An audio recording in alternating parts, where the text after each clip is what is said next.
बिस्मिल्लाहिर्रहमानिर्रहीम। ये मैं ट्रांसवर्स वेव को थोड़ा सा डिफ़ाइन करूँगा। ट्रांसवर्स वेव से पहले मैं आपको एक बात बता दूँ कि जो भी वेव के पार्टिकल्स होते हैं, वेव के पार्टिकल्स वो हमेशा अपनी जगह पे रहते हैं।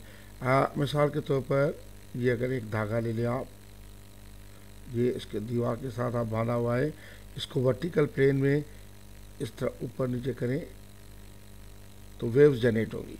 जब वेव्स जनरेट होगी तो आपको महसूस ऐसे होता होगा कि ये वेव ऐसे जनी ऐसे चलती जाएगी और फिर नीचे भी बनेगी ऐसे, इस तरह वेव्स चलती दिखाई देंगी और फिर ये ऊपर भी ऐसे और फिर ये ऐसे नीचे और ये मुख्तलिफ इसके आपको फॉर्म दिखाई देंगे इस तरह, या कंटिन्यूस फॉर्म में देखेंगे तो आपको बिल्कुल इस तरह दिखाई देगा, ऐसे ऐसे वेव्स बनती दिखाई देंगी। तो ये बेसिकली जो चीज़ नज़र आ रही होती वेव की, इसको कहते हैं वेव प्रोफाइल। और इसमें पहले बात तो पार्टिकल्स की बात बताऊँ। देखिए, अगर ये आप इस पर मार्क करें धागे पे ए पार्टिकल, तो आपको नज़र आ रहा होता है जैसे ये रस्सी इधर जा रही होती है, आगे मूव कर रही होती है, लेकिन बेसिकली अब पार्टिकल ये अपनी जगह पे ही रहता है। आप जब वेव्स स्टॉप कर लें तो ए या बी जो इसमें मार्क किए होंगे वो अपनी जगह पे रहते हैं। यानी वेव्स में पार्टिकल ट्रेवल नहीं करते, पार्टिकल सिर्फ ओसिलेट करते हैं अप एंड डाउन या to and fro along the direction. लेकिन ये ओसिलेट करके जब दूसरे के साथ टकराते हैं एनर्जी को और ट्रांसफ़र कर लेते हैं, लेकिन पार्टिकल रहते अपनी जगह पे हैं। लेकिन अब ये जो चीज़ नज़र आ रही है ये ट्रांसवर्स वेव की है। बेसिकली ये जो चीज़ नज़र आ रही है खुली आंख से, उसको हम कहते हैं wave profile of a wave. तो अगर मैं वेव प्रोफाइल ऑफ वेव को डिफ़ाइन करूँ तो वेव प्रोफाइल ऑफ वेव को मैं ऐसे डिफ़ाइन करूँगा कि wave profile of a wave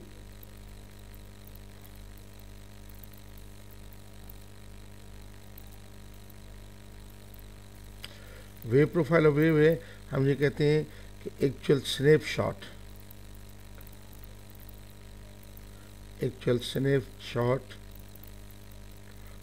और photograph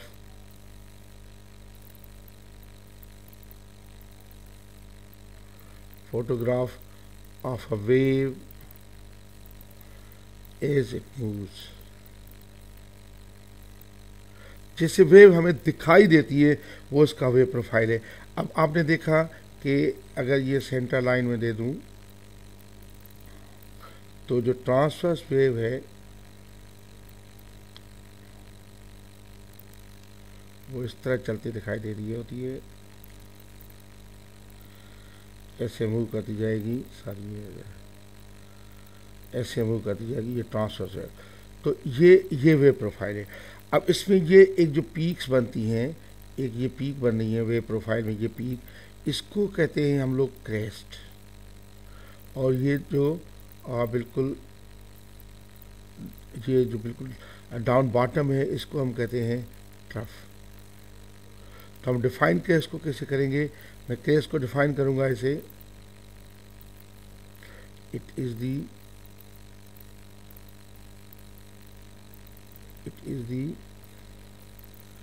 maximum, or it is the highest point on a wave profile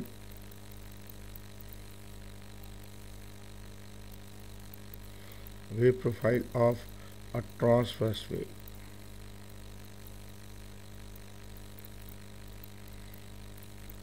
मैं कहूँगा ये हाईएस्ट पॉइंट है वेव प्रोफाइल का, यानी ट्रांसवर्स वेव में। आप अगर ये देखें, ये क्रेस्ट है, ये भी क्रेस्ट है, ये भी क्रेस्ट है, इस तरह ये क्रेस्ट है, इस तरह ये ट्रफ है, ये ट्रफ है। ट्रफ इज़ दी, मैं कहूँगा it is the highest point की जगह पे कहूँगा, ट्रफ के लिए कहूँगा लोएस्ट पॉइंट। हाईएस्ट पॉइंट ये आ जाएगा लोएस्ट पॉइंट। मैं इस तरह डिफाइन करूँगा ट्रफ को,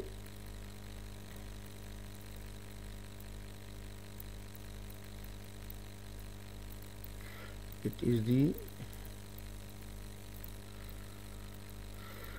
lowest point on the wave profile of a transverse wave.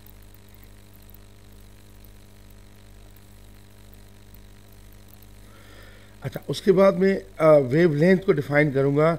और wavelength of a transverse wave को डिफाइन करूंगा। मैं वेवलेंथ पूरी वेव को नहीं कर रहा हूँ, पूरी वेव के लिए जनरल पार्टिकुलराइज करूँ wavelength of a transverse wave.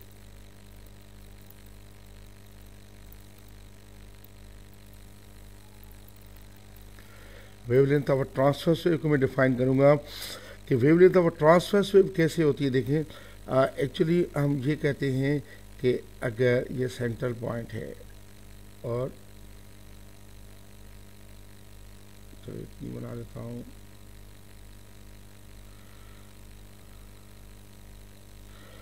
ये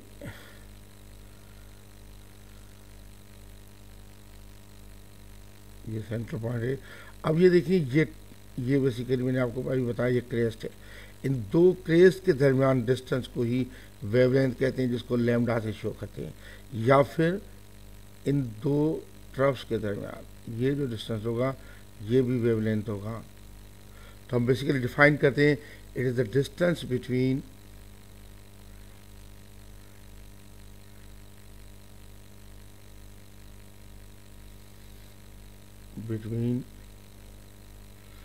two consecutive crests, consecutive लिखना जरूरी है, two consecutive crests or two consecutive troughs।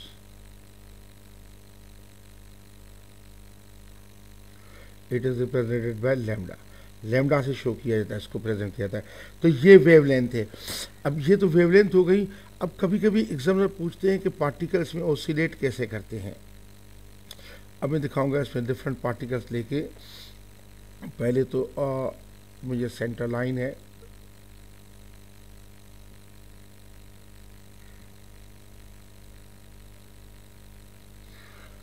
ये इसके डिफरेंट पार्टिकल्स हैं। सपोज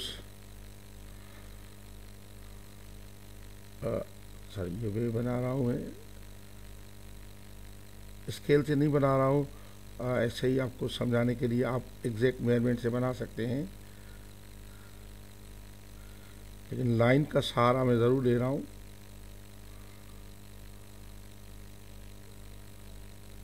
ये इस तरह वेव्स बन रही है और ये मेरा सेंट्रल लाइन है, ये सेंट्रल लाइन है, ये वेव प्रोफाइल है। और मैं पहले डिफाइन करता हूँ direction in which wave carries energy. Direction in which wave carries energy। ये कैरीज है, CA, या मैं कहूँगा direction of propagation of wave है।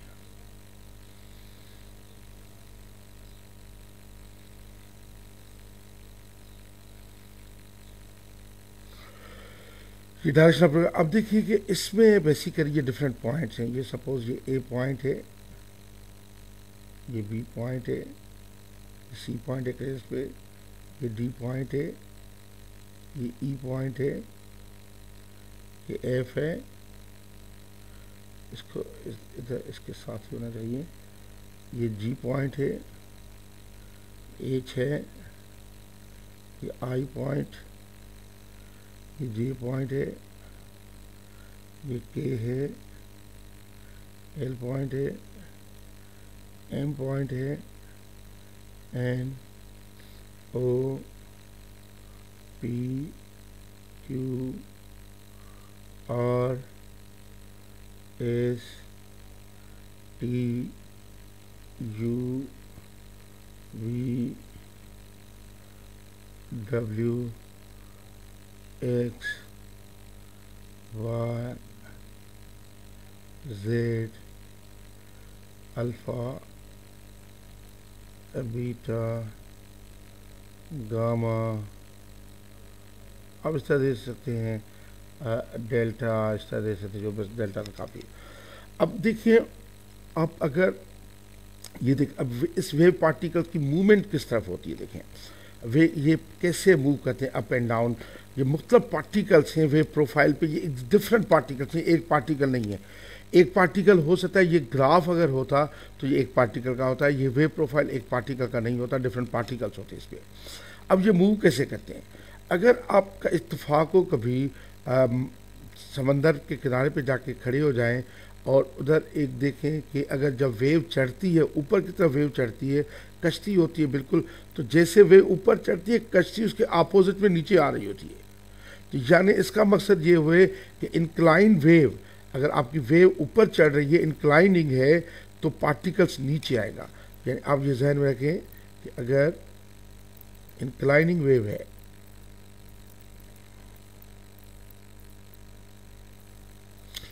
तो पार्टिकल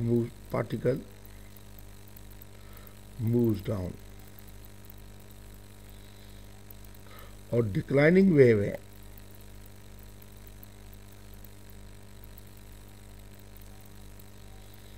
तो पार्टिकल मूव्स अप। अब आप देखें इधर से, और दूसरी बात यह कि ट्रफ और केस हमेशा रेस में होते हैं। अब अगर आप इधर देखें, इधर चले जाएं, ये सी पॉइंट, के point, S point, alpha point, इसी तरह ये डब्ल्यू पॉइंट, ओ पॉइंट, जी पॉइंट, ये रेस्ट में होंगे। ये इनको तो छेड़ना नहीं है। अब लास्ट सवाल, ए पॉइंट के ये सेंटर लाइन पे ये रेस्ट में नहीं होता। अब ये देखें इधर वेव इंक्लाइन कर रही है, ऊपर चल रही है, तो ये पार्टिकल जो है ना 90 डिग्री पे नीचे मूव करा होगा 90 डिग्री, इधर शायद न कर सकूँ 90 डिग्री। अच्छा, ये नीचे मूव करा होगा। इसी तरह ये बी पार्टिकल भी नीचे मूव करा होगा। सी जो है रेस्ट में है। अब ये डिक्लाइनिंग वेव है तो डी पार्टिकल ऊपर की तरफ मूव करेगा, क्योंकि वेव नीचे आ रही है तो पार्टिकल ऊपर जाएगा। ये ई पार्टिकल भी ऊपर की तरफ मूव करेगा, और एफ पार्टिकल भी, ये एफ है, ऊपर की तरफ मूव करेगा। ये जी रेस्ट में। अब ये वेव चढ़ रही है तो एच पार्टिकल डाउन में मूव करेगा, आई पार्टिकल डाउन में मूव करेगा, जे पार्टिकल डाउन में मूव करेगा के रेस्ट में। अब ये एल पार्टिकल ऊपर में मूव करेगा, एम जो है वो ऊपर, एन भी ऊपर, ओ रेस्ट में। फिर P down, Q down, R भी डाउन, एस रेस्ट में। फिर टी ऊपर, यू ऊपर, वी भी ऊपर, डब्ल्यू रेस्ट में। फिर X down, Y down, Z भी डाउन मूव करेगा, टी ये अल्फा रेस्ट में। फिर बीटा ऊपर, गामा ऊपर, और ये डेल्टा ऊपर। ये देखिए पार्टिकल की मूवमेंट है। यानी जब एक पार्टिकल जो है, अगर यानी आप देखें कि एक पार्टिकल अगर मूव करता, वेव का डायरेक्शन ऑफ मोशन देखें, ये है, ये वेव ऐसे मूव कर रही है, इस तरह ये वेव ऐसे मूव कर रही है, और पार्टिकल्स भी अप एंड डाउन मूव करें। अगर ये देखें इंक्लाइनिंग वेव, ऐसे वेव ऊपर चढ़ रही होगी तो पार्टिकल्स का डाउन मूव करेगा। अगर ये वेव ऐसे नीचे आ रही होगी तो पार्टिकल्स का अप मूव करेगा। यही चीज़ मैंने इसमें दिखाई कि पार्टिकल कैसे मूव करते हैं। अच्छा, अब कभी कभी एग्जाम इसमें पूछते हैं कि पार्टिकल इसमें जो है ट्रांसवर्स वेव में पार्टिकल फेज में कब होते हैं और एंटी फेज में कब होते हैं। अब मैं ये दिखाने लगा हूँ आपको कि देखें पार्टिकल्स पहले फेज में कब होंगे।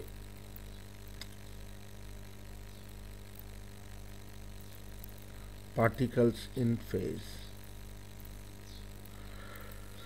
पार्टिकल फेज में तब होते हैं जब number 1, either they should be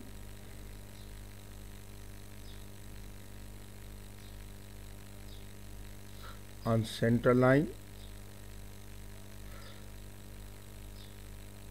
or equidistant from center line.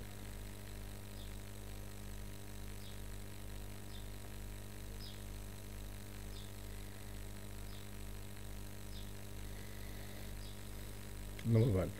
Number 2, they should be moving, they should be on same side of center line.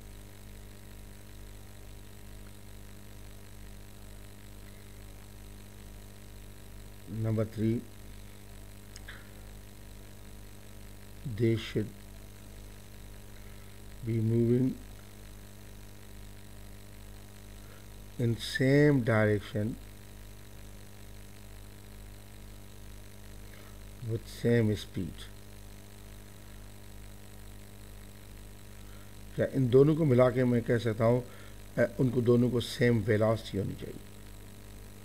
तो ये जब प्रॉपर्टीज़ होंगी तो पार्टिकल्स फेज में होंगे।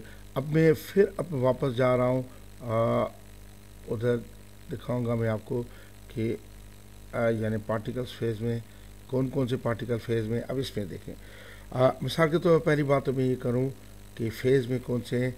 अगर ये सी के एस अल्फ़ा ये फेज में होंगे। क्यों फेज में है कि ये देखें सी के एस अल्फ़ा ये सेंटर लाइन से एक तरफ है, एक डिस्टेंस में, और सब रेस्ट में है। या मैं फिर ये कहूँ कि आपका ये जी सारे केस पर ओ डब्ल्यू ये फेस में होंगे। या फिर तीसरी बात मैं ये करता हूँ, देखिए फेज में पार्टिकल्स। अच्छा, उसके बाद ये करता हूँ कि ये देखें ए का अगर मैं फेज निकालना चाहूँ तो ए बिल्कुल सेंटर लाइन पे है और डाउन मूव कर रहा है। तो ऐसा पॉइंट जो डाउन मूव कर रहा हो सेंटर मूव पे ई नहीं हो सकता, क्योंकि ई अप मूव कर रहा है। ए के साथ ये आई है, गालबन ये आई, और ये मैंने पी, ये क्यू लिखा हुआ है। ये आपके देखें कि ये अगर ए के साथ है, ये ए है, ए के साथ कौन सा हो सकता है,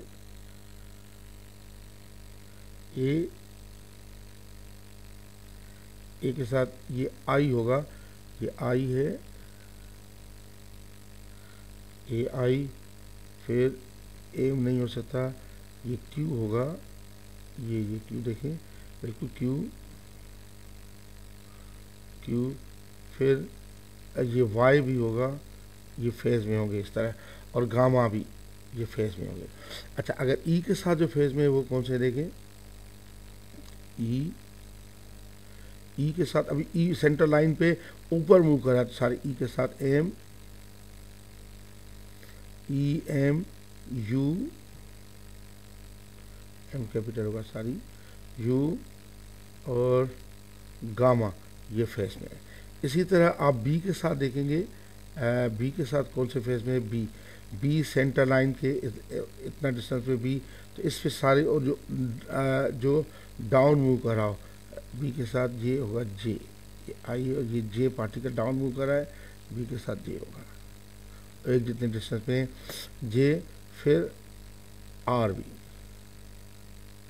फिर जेड बी, ये फेज में होंगे बी, ये सारे पार्टिकल फेज में होंगे। और 6 ये होगा 6।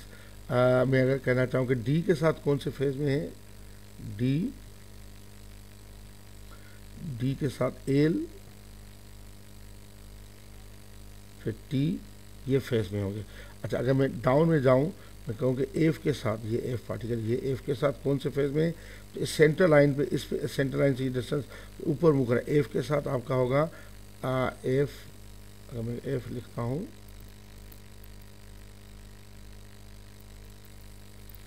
एफ के साथ कौन सा होगा, एफ ये है सारी,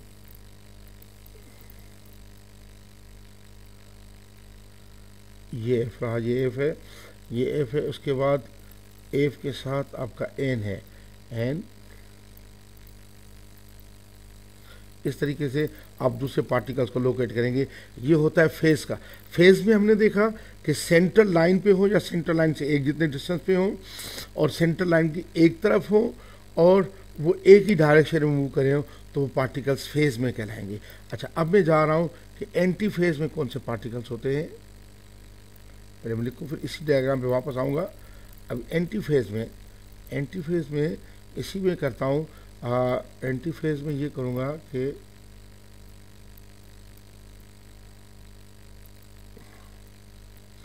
यानी particles in anti phase.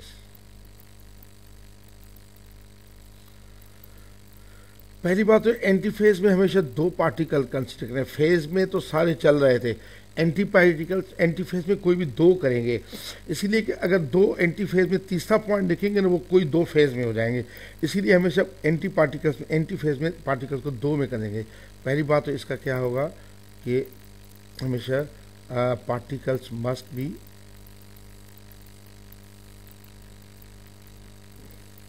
must be at same distance from center line, or they should be on the line, on the centre line. Actually centre line पे इक्वल डिस्टेंस का मकसद है कि सेंटर लाइन पे कोई पॉइंट है तो वो हमेशा उनका डिस्टेंस इक्वल ही होगा, ये होगा number 1। Number 2, they must be on the opposite side of center line.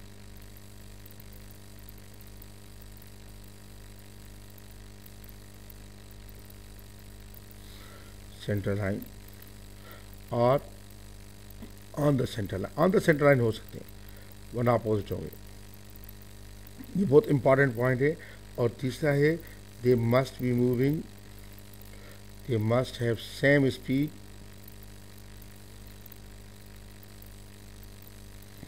but must be moving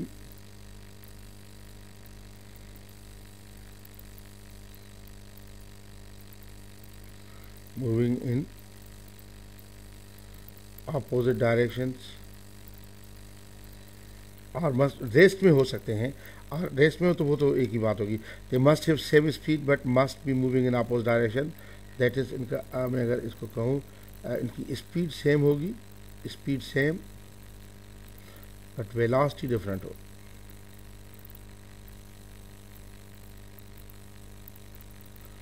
ये एंटी फेज में।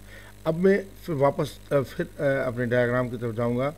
आप उसमें देखें कि एंटी फेज में मैं दिखाने हैं ये पार्टिकल। एंटी फेज में देखें, एंटी फेज में पहले सी जो है एंटी फेज में किसके साथ होगा, ये एंटी फेज में दिखा रहा हूँ, कुछ पार्टिकल समझा भी दूंगा।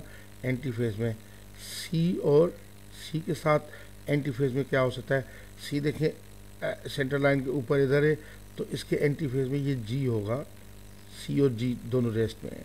या फिर मैं ये कहूँ कि सी और ओ भी, इस तरह सारी मिसाल दे सकता हूँ।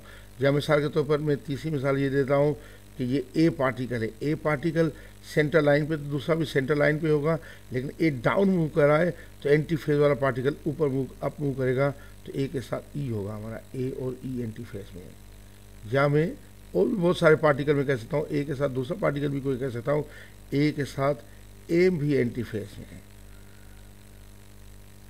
इस तरह अगर मिसाल के तौर पर मैं कहूँ कि बी है, बी का एंटी फेज क्या है। अब बी का एंटी फेज बच्चे जो है ना बहुत मिस्टेक कर लेते हैं, बी का कहते हैं डी एंटी फेज में। डी एंटी फेज में नहीं हो सकता, हालांकि वो ऊपर मूव कर रहा है, ये नीचे मूव कर रहा है सेम जगह पे, लेकिन बेसिकली वो अपोजिट डायरेक्शन में सेंटर लाइन का होना चाहिए। तो बी का जो एंटी फेज होगा, बी का एंटी फेज होगा एफ। देखिए बी और एफ बिल्कुल सेम डिस्टेंस पे हैं। वो ये बी डाउन मूव कर रहा है, ये देखें ये हमारा बी है, ये बी डाउन मूव कर रहा है और एफ ऊपर मूव कर रहा है, दोनों एक जितने डिस्टेंस पे। इसी तरह मिसाल के तौर पर मैं डी का, ये डी पार्टिकल है, डी का एंटी फेज ढूंढूंगा तो ये डी के ऊपर है, तो एंटी फेज के लिए मुझे इसके डाउन में ढूंढना पड़ेगा। तो डी का ये एच होगा, देखिए डी का एच है एंटी फेज। तो इस तरीके से आप एंटी फेज लेंगे, डी का एच है, एंटी फेज में दो पॉइंट्स होंगे, कोई भी आप ले सकते हैं। एग्जामिनर्स एमसीक्यूज में पूछते हैं कि एंटी फेज में ये पॉइंट है कि नहीं है, तो आप एंटी फेज में, ये ट्रांसवर्स वेव के लिए है, हमारा एंटी फेज या फेज जो है लॉन्गिट्यूडनल वेव्स के लिए मालूम करना हमारे कोर्स में नहीं है, बाकी ये ट्रांसवर्स का है। तो आप इस तरीके से हम लोग कर सकते हैं। लेकिन एक बात जहन में रखें, जो बच्चों के जहन में मिस्टेक आती है या मिसकंसेप्शन है, वो हमेशा बी का कहते हैं, बी और डी को फेज में कह देते हैं। बेटा बी और डी के नॉट बी इन फेज और एंटी फेज, क्यों कि बी इनका फेज डिफरेंस कुछ और होगा, वो मैं आगे चल के कैलकुलेट कराऊंगा फेज डिफरेंस। अच्छा, बाकी जो पार्टिकल्स हैं वो फेज डिफरेंस होता है, फेज डिफरेंस में आगे डिफाइन भी करूंगा और ग्राफ से हम फेज डिफरेंस कैलकुलेट भी करेंगे। लेकिन ये सिर्फ फेज और एंटी फेज बताया गया वेव प्रोफाइल से कि किस तरीके से होता है। तो यानी ये हमारा ट्रांसवर्स वेव्स का हुआ कि ट्रांसवर्स वेव्स किस तरीके से होते हैं।